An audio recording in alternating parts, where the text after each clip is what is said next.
Awesome. It's 3:14, and I see David, you are over there waiting and eagerly. Please unmute yourself and have your video on, and let us just give a rounding applause to you. How are you doing, Dave? Doing well. Can you see my screen fine? Yes, sir. We can see you nice and well. Live for. I like that. Once again, for those of all of you should be again knowing Dave.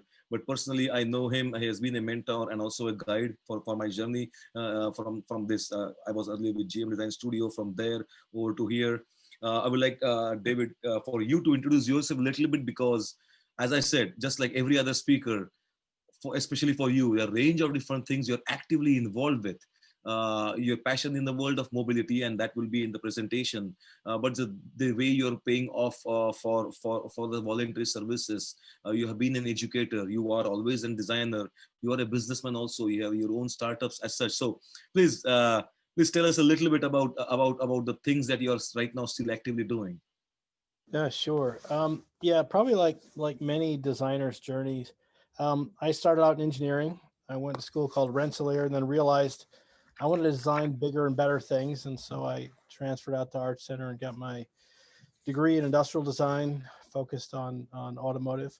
Went to Michigan, spent 10 years in Michigan in various product development roles, working with Prince and then Johnson Controls. I then was asked to go to Europe and help grow design capabilities for Johnson Controls in Europe, and spent 5 years in Germany working with all the European car companies as we provided interior everything for every company in Europe. And then I was sent to Japan, spent 2 years in Japan, leading all product development, mostly 200 some engineers for Johnson Controls as we integrated a Japanese company into the bigger company. Came back to the US. The industry was going down. I wanted to do some other new things instead of making my teams smaller because of the down industry at the end of the 2000s. I went then back to Art Center and started working for education. I led new opportunities, essentially using my design creative minded abilities to help the school think of new opportunities. And that's where I kind of made my shift. I'll talk about it in my presentation, but shifting from kind of car design to future mobility minded creative solutions. And then from there, helped launch a new school in Michigan called the New North Center for Design and Business. I also spent a couple years in Washington working with public policy and legislative perspectives, which is not a typical designer thing to do, but it was a great learning opportunity. Went back into automotive, recruited by Johnson Controls, came back to Milwaukee where I live now. There I got involved in creating large new scale businesses across automotive, buildings, batteries, everything JCI did. From there, I further got involved in future mobility opportunities, which kind of overlapped everything. Left, decided to kind of consult and advise in the future mobility space, work with companies out in Silicon Valley in California, a startup and other things that I'll talk about in my presentation. So I really am going to ask you this: what do you do for fun, and how do you find time for that? Well, I still like cars and driving and racing and other aspects like that. So traditional cars for fun, I still try to do a lot of things, as many things as I can. I do also lead a nonprofit called Operation Wheels of Freedom, which combines my desire to give back and kind of do good with cars. And what we do is we provide entertainment and education to the military. So we, just like the USO, we bring fun cars to the military. We go to military bases, and we actually help provide safe and responsible driving education, because there's a huge issue with military guys coming back from deployments, getting in all different types of motor vehicle accidents and issues. And we help try to educate them that, no, the laws of physics are still there. Even though you're back at home, you still have plenty of things to worry about. You need to drive responsibly. So that's called Operation Wheels of Freedom. And I'm kind of the liaison to help find the funding for the nonprofit, get to military bases, and put on these very fun events. That sounds like real fun. Means a good classic or muscle cars, and And as you said, education in the form of entertainment. That's a pretty amazing. And thanks for doing that for our service, for our military folks as such. So let's jump to the presentation. We are looking forward for this amazing world of future mobility and your perspectives about that. All right, let me get that going. Okay. Can you Yep. you see it's up, right? Good. Sure. Always a potential transition issue. All right. So I'm going to talk about future mobility. You know, I come from essentially from the car design world, from the traditional automotive industry. And I've had the luxury of being able to, both for fun and as part of my job, to look forward, see how that industry is going to change, see how the companies I'm working with should change their product, change their strategy, understand the playing field differently, and be ready, better prepared for how all of that is going to change. There we go.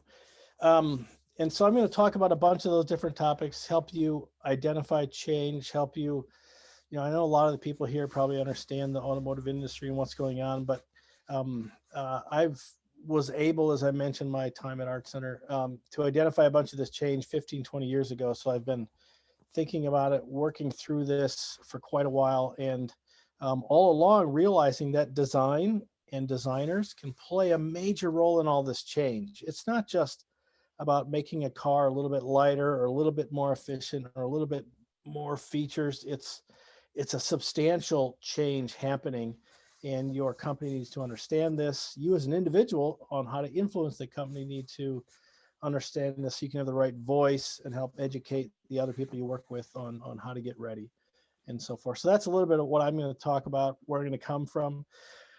I'm currently not with the giant corporation, so I don't have to sell anything on their behalf, or I don't have to be politically correct, though I might still be a little politically correct in how I talk. So I'll share some ideas. Just to, this is my background. I don't know how much I would talk about in advance, but that top picture is the Operation Wheels of Freedom activity we do, where we bring these cars to military bases. In this case, it was Camp Lejeune and New River Marines. We usually work with the Marines and put on a program, have a lot of fun over the course of the week.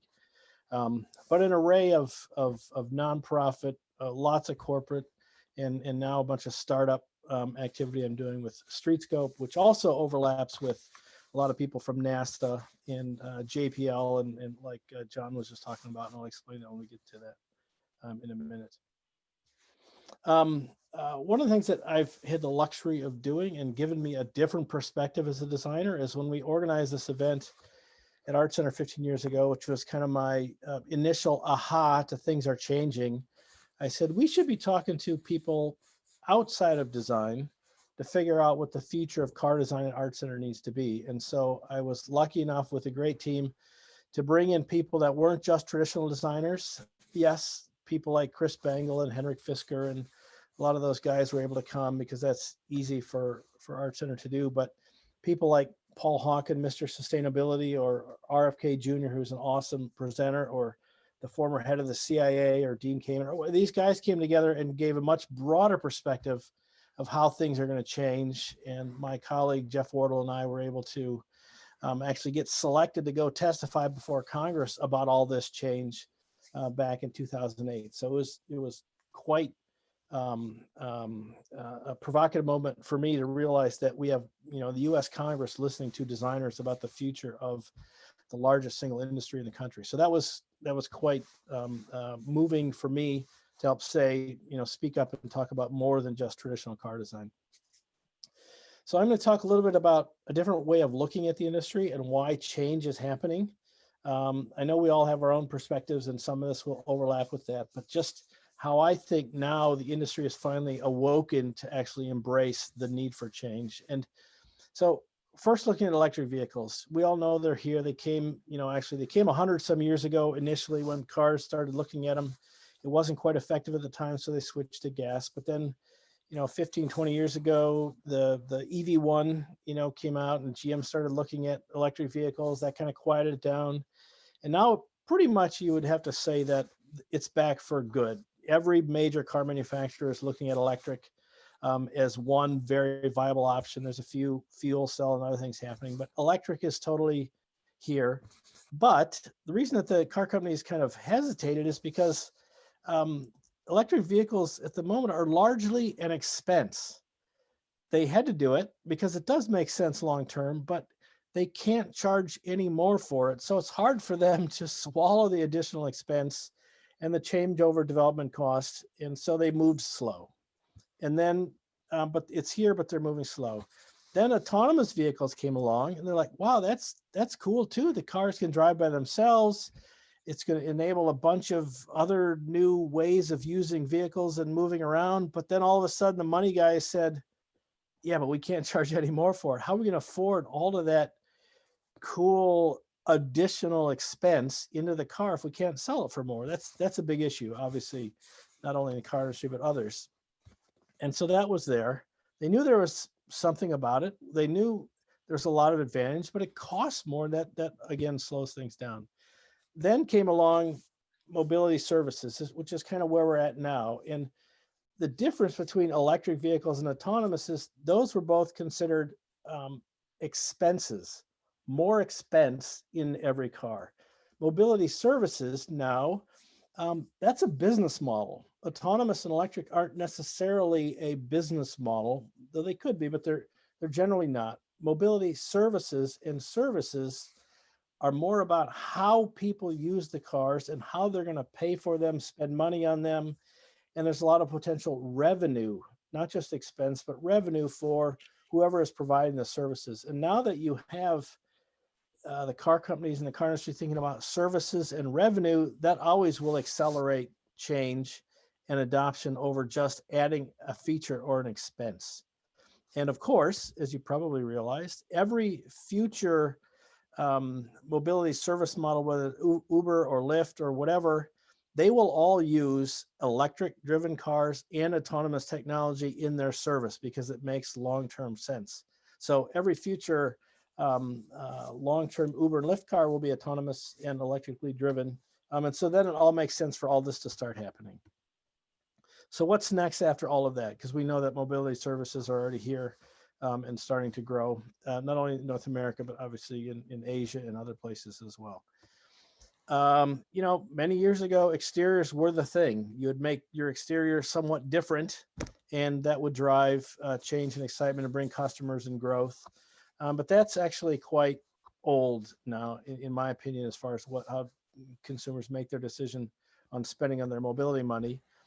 It did a few years ago shift to interiors. Interiors are now the #1 driving force on how people determine their satisfaction about their mobility dollar, their mobility spending. It's definitely what happens in the interior is more important than what happens in the exterior in terms of how people determine their consumer satisfaction with mobility. But it's really the mobility experiences, not just the pieces, parts, and features on the inside. It's mobility experiences is, to me, where the big challenge is at, and how you can improve that mobility experience, that interior experience, is where how it's going to drive new revenue, new business, and new opportunity within the auto and mobility industry. I'm also going to insert a few things just about change, and this is one of them. You know, the amount of time people are going to spend looking at what's underneath the hood, you know, which was very important 20, 30, 40 years ago. But today it's only important on a very few number of cars. And that's shifting. And as you move to mobility services and rideshare services, it's completely unimportant.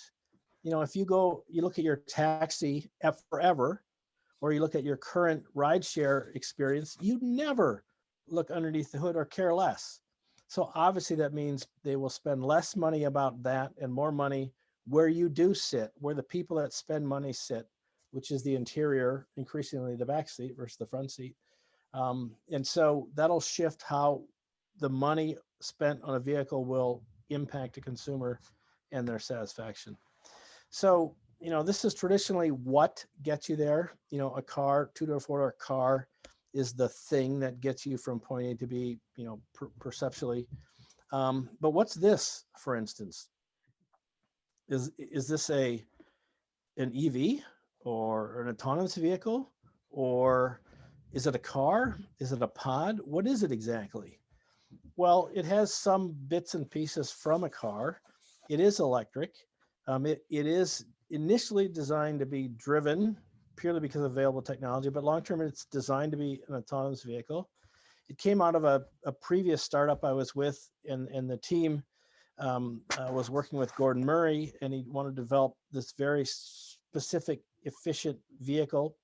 This is Motiv, Motiv, and all its purpose is to get you from your house to the next largest form of transportation. So to the bus stop, to the train stop, light rail, wherever, so that it takes that pain away and gets you to the next more efficient way of getting around. That was the sole purpose of that vehicle. But really, the future of customer satisfaction when it comes to mobility will be how you get there. And maybe this is obvious from how I've been talking, but it's how you get there will determine whether you liked the journey, not the physical outside of the car or what's under the hood or what's in the trunk. It's this space, the interior space, is what's going to drive that. And does it make you happy? Does it lower your stress? Does it make for a great experience? That's what will determine your consumer satisfaction. Did you enjoy the ride? Here's another one. This is a cool little car. You're trying to figure out, what exactly is that? Some of you out there probably will know what that is. But Citroen came up with this little car. Again, it was designed just to move people around in a very simple form inside the city. It was not designed to be owned. It's more of a lifestyle enabler vehicle. You buy/use it based on a price per minute. It only goes less than 30 miles an hour, but it's very cool. But it just solves your inner city needs, and it doesn't require you to buy it. It just solves your as you need services for mobility. But there's more and more of these type of solutions coming out. So what is driving all this change? In my last presentation, I was talking to a lot of automotive interior people and wondering, there's specific new features or textures, or is weight an issue? Weight's certainly an issue for electric vehicles, but the number of cup holders or how fast you go. I increasingly am amused by how many car companies introduce a 0 to 60 time less than 3 seconds, especially all the electric vehicles and every Tesla. And you guys are largely in Detroit, and I think the last thing you want to do is go 0 to 60 during the winter or much of ever, because it would be scary and dangerous. So it's probably something you do once or twice and never again in the life of the vehicle. So those things aren't really driving major change. It's these things that you need to pay attention to, and some of these are obvious, but autonomous ride sharing, ownership models, using the vehicle versus owning the vehicle. And obviously your companies will want to know about the new revenue models, and also moving stuff. You've seen all the money, Rivian has done well in their deals with Amazon and others for these new electric vans and delivery vehicles or whatever, but 40% of all current energy used for mobility goes towards moving stuff, not moving people. So the ability to design how to move our stuff around is also far more important than most people realize. And before I offend all my designer friends, design and styling and user experience is going to remain very important. The Sheet Metal Benders Association of America are not going to run and design all of our future vehicles like this street cleaning. Design plays a key role, both in traditional sense of styling and form development and function. That'll remain important, and we will continue to need, regardless of whether it's Art Center, CCS, or Fort Sime, or Coventry, or Lawrence Tech, or wherever. We still need great form designers, as well as the complete thinking and complete experience as well. So I don't want to diss anybody. That remains very important. But the percentage of jobs and its percentage of influence will go down compared to 5, 10, 20, 30 years ago. So this topic, autonomous, it's not necessarily what you think. Obviously, it's some amazing technology that will be safer than today and solve a bunch of other issues. These cars will never fall asleep, get drunk, be distracted, etc. So they're going to improve a lot of things. And if you still want to have fun and drive cars, those will still be around too. But that's, I see as entertainment solutions, and these are going to be practical commuter solutions. I'll talk about that. So you have traditional players, you know, sorry about that in the background, like GM and Waymo, you know, and you know, Waymo's partnering with FCA to build the vehicle, but they're going to drive all of the technology, etc. But what you really need to worry about or think about are all these new players. You know, the amount of money that Uber, Lyft, Baidu, or Canoe, representing all the other big Chinese companies have, that Waymo has, is way more than your typical Detroit company or your typical automotive company. You know, and what they have the ability to do is come in.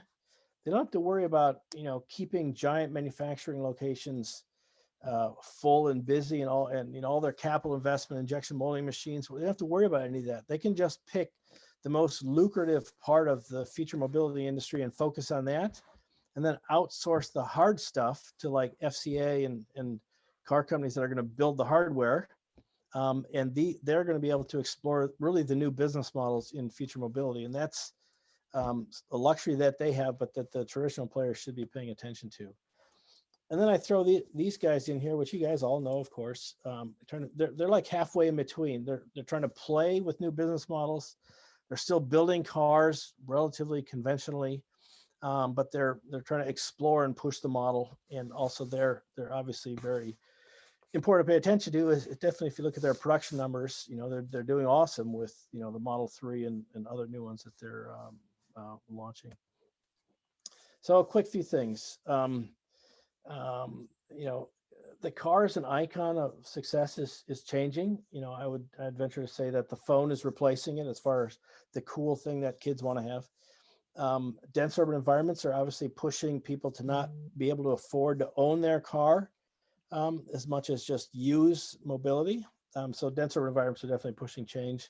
Mobility as a service is definitely part of the future without a doubt, in my view. All this other kind of money, Waymo, Uber, Apple, all the big Chinese OEMs are also driving change, and they have the money to put behind it. You know, the car business model is not desirable. It's 5 to 8% return on good years. And so Apple's never going to build their own car because that's just a waste of their time when they can make 50 to 80% profit doing other things. So they will always partner with somebody. But they will focus on what they specialize, and what they're all trying to specialize is how to capture revenue that is spent on mobility or during mobility, because that's a much bigger number basically than the traditional manufacturing return. All right. Here's a few things that if you can solve these, you're going to be suddenly very desirable. And there's a lot of companies trying to figure out how to optimize that time, how to improve health and wellness during the driving time. Cybersecurity is a huge risk, you know, for some foreign entity to hack into your car and do nasty things at 50 to 100 miles an hour is very real and could cause a lot of scare. And I could talk about that a lot more, but I won't. The cost of technology, obviously, autonomous technology is expensive, and trying to figure out that there's enough value from it to help accelerate change. Safety, real and perceived. There's physical things that make you feel safe. There's also perceived, whether you are, you as a passenger believe you're safe. And I think one of the biggest ones is motion sickness. When it comes to autonomous, that's not fully solved yet. It'll be a problem for every autonomous manufacturer. They haven't really figured it out. So if you can figure that out, either via technology or audio or whatever methods, that'll be highly desirable for all autonomous vehicle manufacturers. I will go through this brief, but as you guys probably all know, I worked for many years with Johnson Controls, which became Yanfeng Automotive, and we love the opportunity to look forward, solve future challenges in the industry, and create environments that would solve those and allow us to talk with car companies and other partners to help realize and visualize what those experiences were like and provide those types of features. I'll only talk more about the more recent ones. I worked with them probably through the first half of these, and the last two they've come out with themselves and launched in Europe and Asia. XIM20 was the last one. It's focused solely on what the new experience is going to be like. You know, the rear half of the vehicle creates a complete new encapsulated experience to help transform how you think and look at the time from A to B. And the front is maybe a bit more traditional, could be a bit more productive. You have a surface you can work with. The surfaces and controls change and signal new things to the driver and user, or you can have a complete encapsulated experience in the back, which is quite nice. But I'm just showing this to reinforce how these companies, Forcia as well and others, are all very focused on what the interior mobility experience is going to be. They also have the ability to translate those future environments into realistic next generation solutions, and all of this now XIM21 can be seen in fully realizable, ready for next generation vehicles to be integrated into vehicles. Here, it's kind of like a car space, but a lot of this could also translate to autonomous mobility pods as well. One other quick thing that I'm working on now, and this is also where I am surrounded by a bunch of PhDs from the Jet Propulsion Laboratory and Caltech and NASA. When autonomous vehicles are driving around in the future and you're trying to figure out how they're safe, they're designed not to crash. So you need a new way of assessing just exactly how safe they are. And these guys have figured out how to safely move vehicles from Earth to Mars and back, you know, on a lot of NASA's deep space missions. And they figured out how to mitigate any and every risk as you travel for 1 million miles. And they need to figure it all out very accurately, because nothing can go wrong.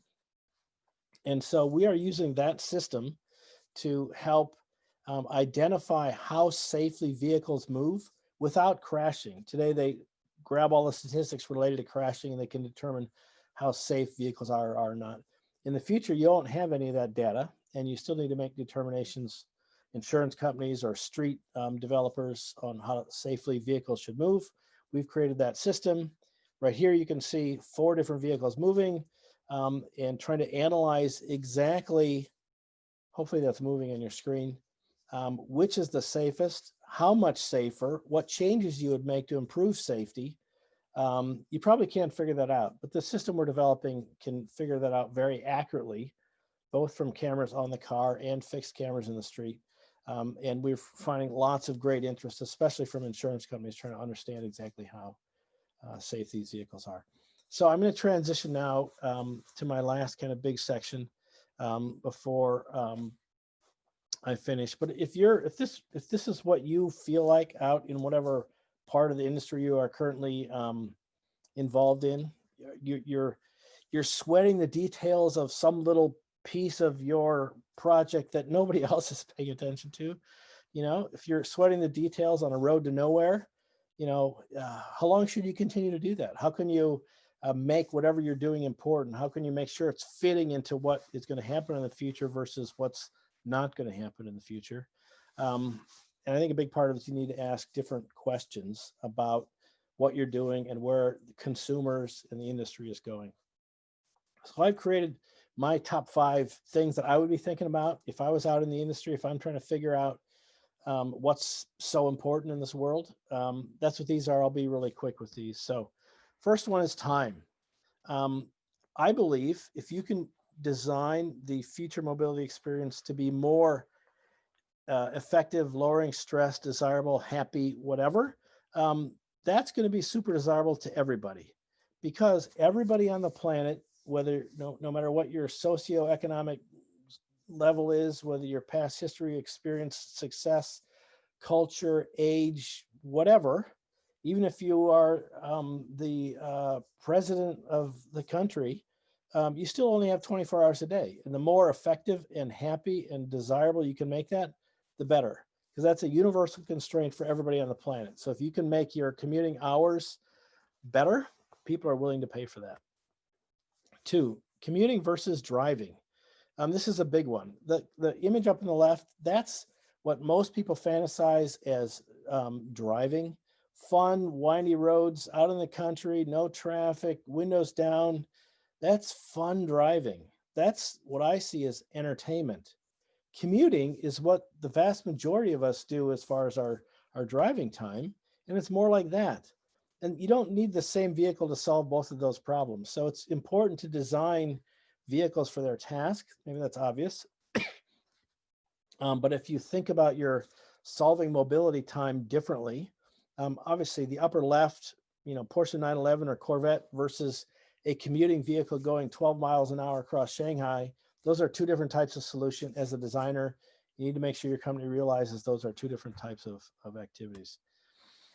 And as I mentioned this many times before, I won't go into detail, but mobility experiences, that's what it's all about, in making sure that the experience that somebody has over a 25-minute journey is as effective or efficient or lowering stress as possible.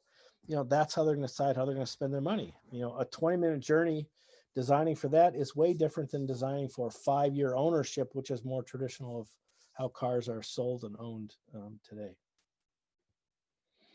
Stakeholders, if you see here, these are kind of the traditional stakeholders. You have the car maker that makes all the cars and sells them, and then an owner that buys it. That's the kind of traditional model for the last 80 years. But today, you have many new stakeholders. You still have the car maker, they make the physical part, but you have a driver now. You have a passenger. If you're in a mobility service, there's a passenger often in the back seat and the driver's in the front seat. And then you have an operator like Uber or Lyft. So now you have 4 major stakeholders. And you may have others like insurance and some other things as well, the city. You have a lot more players to all keep happy, because it's not just one person making it and one person selling it and using it. It's definitely a new way to think about it. And then if you go to ask the question, who actually is the consumer? It's obviously a different challenge. And then if you think about, well, actually there's all of these different stakeholders that are impacting how well a service model or how Uber would work in a city and so forth. You have to think about all of these, and they all could have a role in impacting how the service works or how the vehicle works.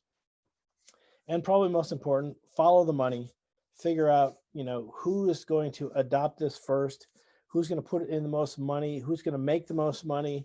And this is going to drive where you basically place your bets and where you can develop the first and then the largest, whatever businesses. Follow where the money's going to go, because that's going to enable to or reward your investment in your time or in your company. So these last 5 things, to think about: time, driving versus commuting, mobility experiences is I believe where it's at, the new stakeholders that influence what's going to actually happen, and then following the money and where all the money is going to go. And knowing who are you designing for. This is my last little story and I'll sign off. My last big aha, which really told me that a designer can play a huge role in all this change, is about 8 years ago when I was still working at Art Center. A guy by the name of Frank Stevenson, who was the chief designer for McLaren, wanted to show off his new latest McLaren vehicle in North America. He wanted to have a big production. He asked, could we show it off at Art Center? And I said, of course, sure. And so as that was happening, and as we were getting all ready in press and so forth, I thought, what a great way to help get my son excited about car design and get him excited about all the same stuff I've been excited about all my life. So I brought him up to the Art Center for the big debut, the big press event. And there's a lot of celebrities there and big tent in the car and all the people from McLaren, Frank, Jay Leno, because he owns an original F1, etc., was all there. So we're up front, my son's right next to me, and they're about to pull the cover off. They pull the cover off, all the flashes from the press and so forth. I'm all excited. And I look down to figure out, is my son getting in? Does he understand what's going on? He's not even looking at the car. He's busy playing on my phone.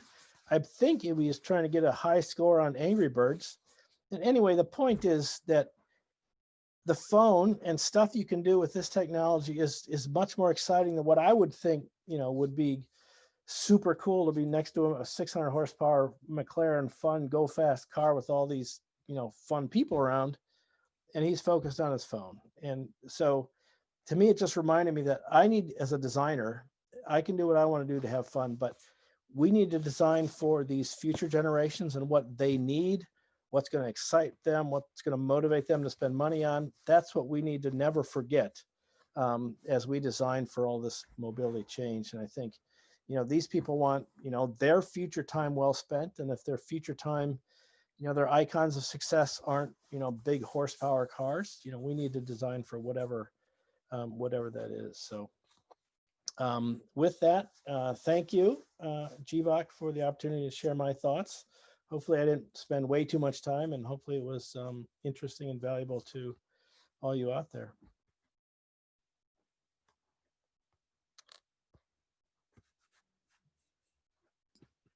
I think you're on mute, Jivak.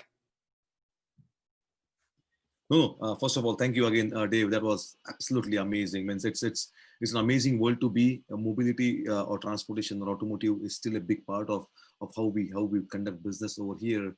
And there's so many nuggets over here that I want to reach into in the time available. But it overwhelmingly, the way you put the narrative together, it just comes together like, how are we still doing in this business? It is such a complex business, and the revenues, the returns are peanuts as compared to right now, let's say what Apple or Google are used to in doing, and understanding the essentials of the real elements of physics, and then making sure we add the experiences over there. It is a hard element, and it's not an easy nut to crack.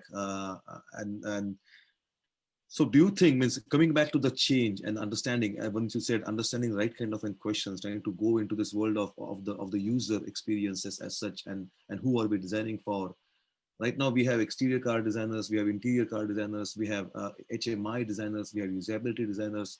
Do you think anything else need to be a part of that multidisciplinary kind of an design structure that as future, not just car design manufacturers, but studios need to be adding to their team?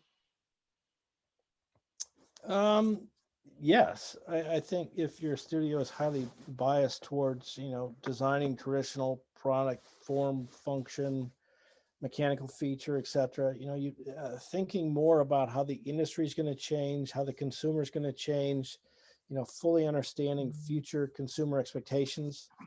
Sometimes that's not, inside of design, but if it's not, it should be closely partnered with design to help give design-minded people who are creating future solutions the right information and ammunition and rationale for the future products they design, which is not always a product, but designing services and experiences is obviously super important. And so as long as your studio, your team, what you have access to capability-wise has that, that's definitely what you need more of in the future. Yeah, and I want to jump to one slide that you had shown about the Tesla thing, and this might be depends on your perspective on this. There was a Cybertruck in the image over there. You have been in this industry long enough. You really understand the dynamics of this evolving industry. How do you think? What do you think about the Tesla Cybertruck as it was, I would say, revealed, and then where it might be its place as we go in the future? Well, both from design side and the other perspectives too, but about its polarization design. I don't want to offend Franz and his team at Tesla, but initially I think it was a combination of a which a lot of the stuff that Elon does seems to be this way, but was also meant to be a provocative marketing attention getting thing. And if it were at all looking traditional, let's see, Nikola, Rivian, some others, they've also come out with cool future looking electric trucks.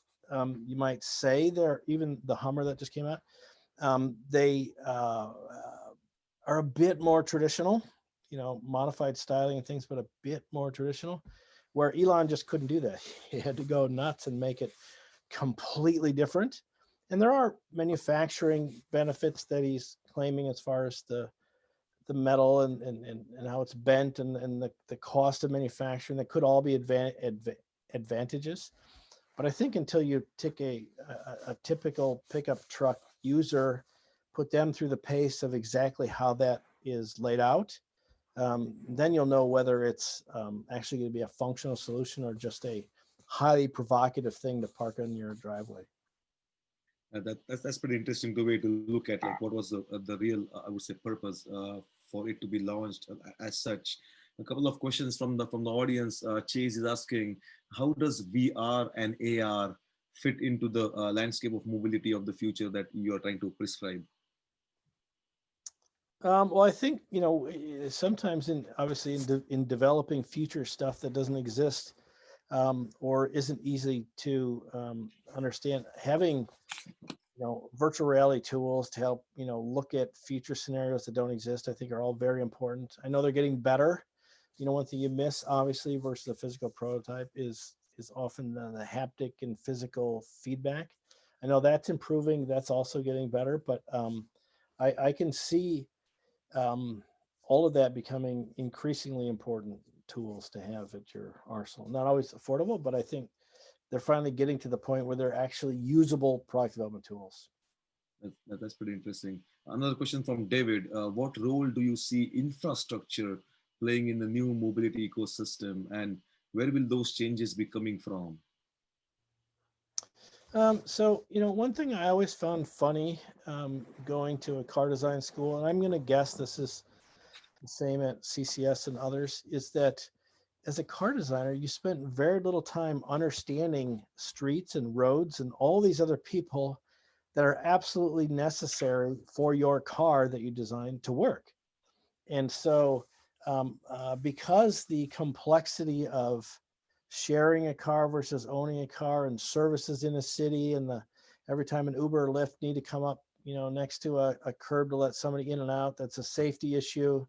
There's revenue being made on the street, and a lot of that requires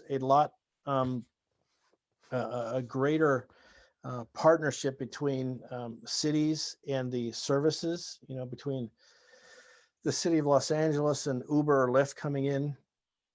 That's Uber or Lyft is essentially a moving business on the streets of that city. And if they were a fixed building, they would be paying fees and abiding by certain rules to that city.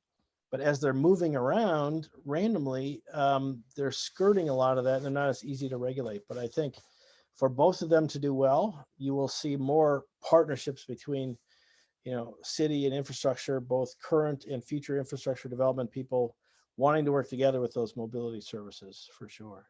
That absolutely makes sense. Question from Sandra Burgess. Hey, hi Sandra, how are you?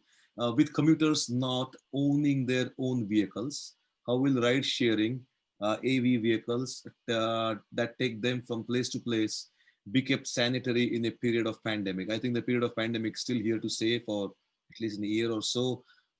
How should we be thinking about sanitation and ride sharing, especially right now in this world? So I think, well, I've seen at several companies now, including Yanfeng, where I came from, they are developing electronic devices that on the inside of the car, essentially via UV and other, will zap all the high frequency, high touch point surfaces. And they have ways of managing that. So in between each rider, there's a certain level of electronic cleaning that happens. Then there's a greater level, let's say if the car is parked during lunch or overnight, where it gets fully cleaned every night. And via UV and other technologies, they can do that level of cleaning.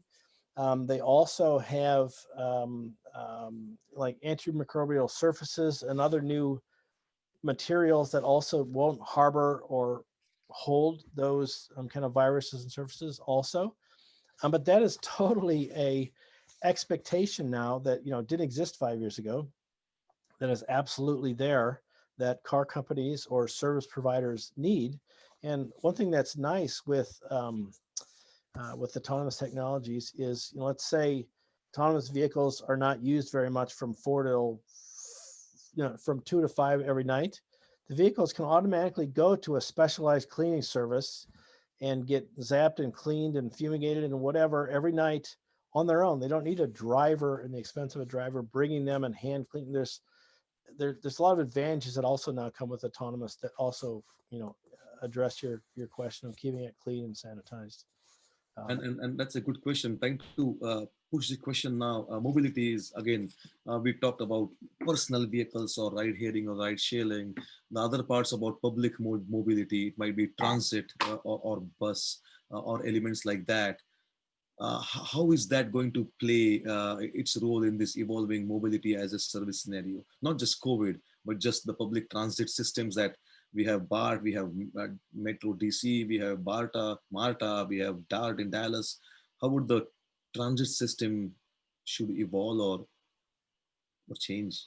I see that there's, basically what's going to drive all this change is the cost of, the cost per mile. And right now with fuel prices and other energy prices low, it's slowing that change. But as the cost per mile of moving people and moving goods goes up, that'll drive more and more change. And that'll drive more and more interlinking and interworking between the, last half mile, first to last mile, the medium-sized journey and the longer journey, so that you'll have like that little vehicle I showed you in the beginning of my presentation, these specialized vehicles that just help you get to a more efficient, longer distance transportation. We did all of that for London and TfL Transport for London, that organization, because they've already invested in the tube and light rail and buses. They've already invested in all of those.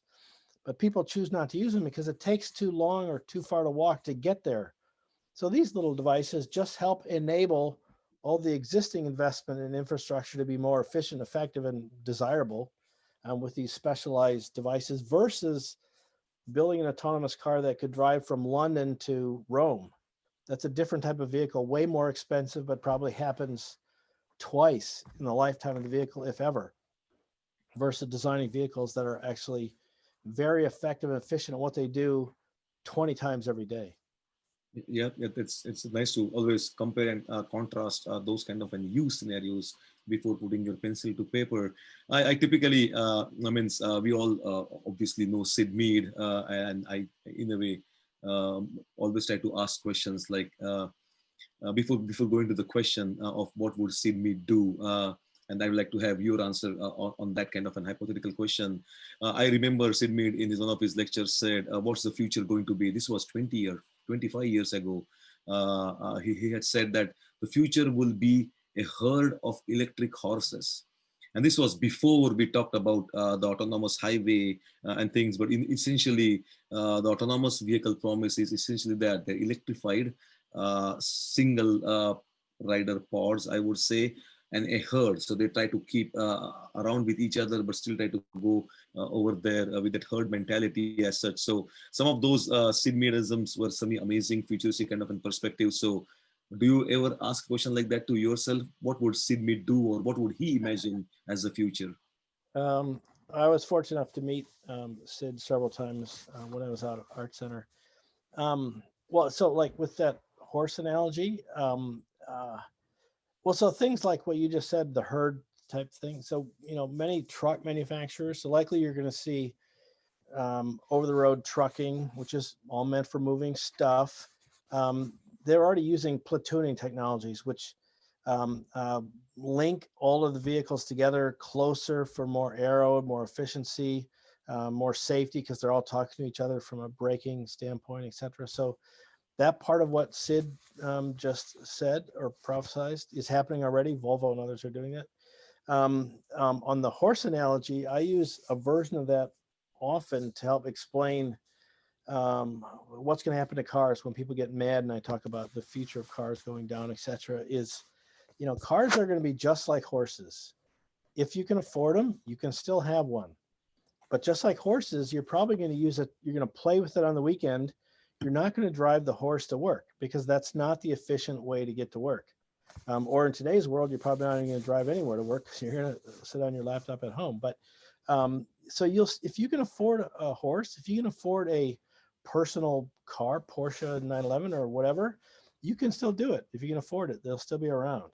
But it's not the most efficient way to go to work in a 600 horsepower car driving 10 miles an hour across Manhattan. So anyway, that's my horse analogy to explain kind of how that makes sense. In the future, if you can afford that, then one another you can not easily comparatively afford the other two. I know we are a little bit over time, but maybe if you can allow me at least one more question. And you already said you do not have any shackles with any big organization right now. We recently saw the Hummer, GMC Hummer reveal.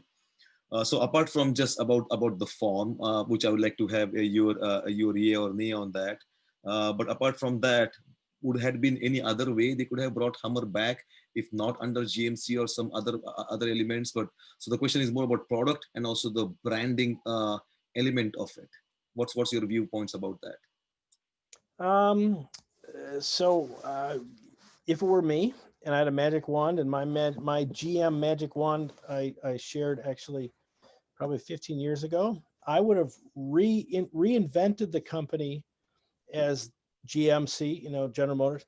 I would have reinvented as the General Mobility Corporation and focus on all different forms of mobility revenue models, service models, one of which could have been Hummer. And you could not have brought Hummer back as a gas car for sure. Nobody's going to invent an autonomous car, use a gas engine ever.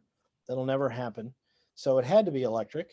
And so, the Hummer is really well known. It was well liked at the time. It had energy mileage issues.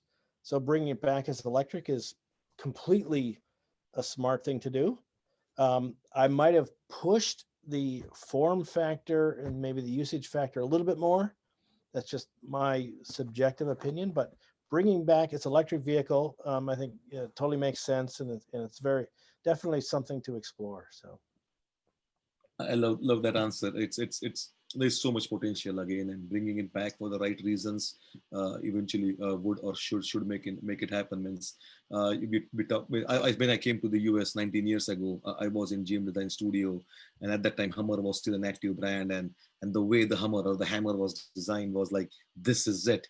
It is polarizing for sure, and I loved the fact that it was polarizing. Means knowing me means I might be an electrical car kind of fuel sipping driver, but I would ideally love to at that time 19 years ago love to have owned an Hummer because of the way it stands and proclaims that I'm here. Somehow I personally miss that in this newer element, but again I might not be their target segment. And if we have to, one thing that we always know from research is stop being all things to all people, start being something to someone.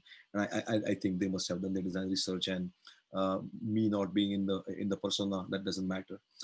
So I think we will have to check out. But before we check out, we have been in the education world, and there might be a few younger managers or designers in the audience too. Any lasting thoughts for them to think about this, about how they should look at their careers? Because right now it's unemployments and furloughs and less salaries. What would be your a couple of nuggets of wisdom of any young aspiring designer to form their mind thoughts going forward? So, as a young aspiring car designer, I think there's still a need for them. There's definitely going to be fewer and fewer traditional cool car styling jobs, for the next Ferrari or the next whatever. There's going to be fewer and fewer jobs. That's just the way it is. And there's going to be more and more jobs for future mobility minded people, and understanding that and developing your portfolio, your experiences, what you learn. That's where you should be thinking about. So that's amazing. Thank you again, Dave, for that fantastic kind of and peek into the future of how we should try to align our thoughts, or where to invest our time and efforts and burden to think about what's good for the mobility world as such. So thank you again, and we will try to just summarize the entire program right now, but we will keep in touch, and we will make this world more safer from the mobility perspective. Thank you again, Dave. Sure. Thanks for having me.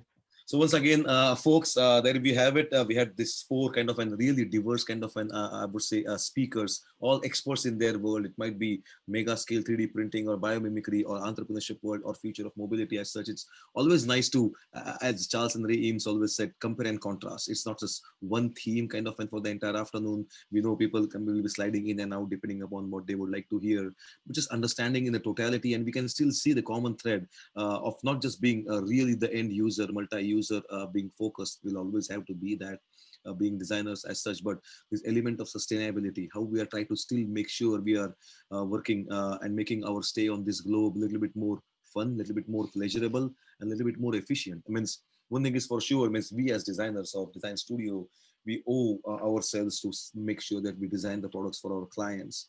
But apart from that, we as designers, we have learned through the schools how to make sure the products can still be a little bit more emotionally durable, a little bit more sustainable, a little bit more greener, a little bit more, I would say, fitting into the world of circular economy as such. So even though it might not be expressly written in a I would say product design brief, I think we owe to ourselves to make sure we are always bringing that iota of, hey, can we use nature as our inspiration? Hey, can we make sure we can change a little bit materials from this plastic to this elastomer so it can save the shadow on the carbon footprints and things. I think we don't owe that to ourselves to bring that extra thing of whatever we are proposing, and not just an external independent design studio like us, but an independent internal design studio or manager or director, how we can still try to mold it not just for the end user, but that the end humanity at large. Like, it's not just human-centered design. I think it should be going forward to the humanity-centered design,